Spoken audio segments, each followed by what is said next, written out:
Hello guys, welcome back to మన serial. Last ఎపిసోడ్లో గుర్తుంది కదా, పొదరిల్లు సీరియల్లో ఈ వారం అంతా కూడా మహా చక్రి కేశవ శైలు ఈ జంటల మీద నడిచింది. మళ్ళీ మహా తిరిగి రావడంతో అందరూ సంతోషపడతారు. కానీ చక్రిని మహా విడాకులు అడుగుతుంది. దీనితో చక్రి ఎటూ తేల్చుకోలేని పరిస్థితిలో చిక్కుకుంటాడు. మరొక వైపు కేశవ శైలు ప్రేమ కథకు ఎండుకాడ పడే టైం వచ్చింది. శైలు తండ్రి నడి రోడ్డు మీదే వారి సరసాలను చూసి షాక్ అయిపోతాడు. శైలు తండ్రి ఎలాంటి నిర్ణయం తీసుకుంటాడో చూడాలి మరి ఈరోజు. అయితే పొదరిల్లు సీరియల్లో ప్రస్తుతం 2 జంటల ప్రేమ కథలు నడుస్తూ ఉన్నాయి. చక్రి ఎలాగైనా సరే మహాలక్ష్మిని ప్రేమలో దించాలి అని చూస్తూ ఉంటాడు. కానీ మహా మాత్రం చక్రిని అస్సలు దేకదన్నమాట. అయితే పైపెచ్చు విడాకులు కూడా అడుగుతుంది. విడాకులు ఇవ్వాల్సిందే, సంతకం పెట్టాల్సిందే అని పట్టుబడుతుంది. ఇంకొక వైపు చక్రి ఏమో ఇంకో 6 నెలల్లో వ్యాలంటైన్స్ డే వస్తుంది.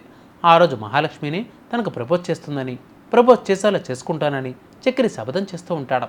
చూస్తూ ఉంటే ఆఫీసులో విక్కీగాడు లక్కీ లక్కీ అని పిలిచి మహాలక్ష్మిని బుట్టలో వేసుకునేలానే కనిపిస్తూ ఉన్నాడు.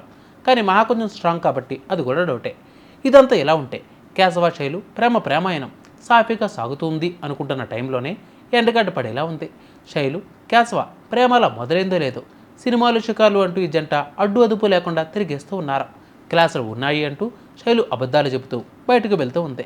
ఇక రోడ్డు మీద బైకుపై కేశవని హత్తుకుని జాలీగా వెళ్తున్న శైలుని ఆమె తండ్రి చూసేస్తాడు. ఇంకొకసారి కేశవ షాపులో శైలుని సరసాలు ఆడుతూ చూస్తాడు.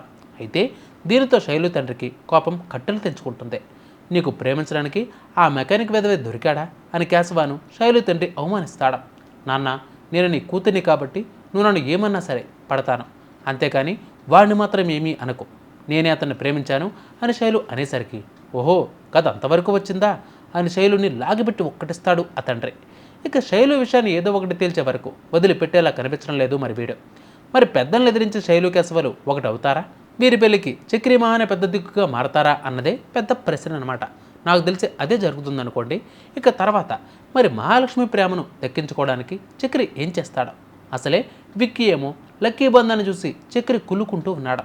మరి మహా మనసులో తన మీద ప్రేమ పుట్టించడానికి చక్రి ఎలాంటి ప్రయత్నాలు చేస్తాడో అన్నదే చూడాలి. మాధవ కోసం మనీషా అనే కొత్త క్యారెక్టర్ను కూడా దించాడు డైరెక్టర్. కానీ ఇంతవరకు వారి ప్రేమ కథకు అడుగులు ముందుకే పడలేదు. గత కొన్ని రోజులుగా బన్సీ, మనీషా సీన్లు కూడా సీరియల్లో కనిపించడమే లేదు. ఇక పెద్ద పెళ్లికి ముహూర్తం ఎప్పుడు వస్తుందో చూడాలి. ఇది సీరియల్ యొక్క విషయాలు. మరి వచ్చే ఎపిసోడ్ వరకు వెయిట్ చేయండి. అందరికీ కీప్ వాచింగ్ మన సీరియల్.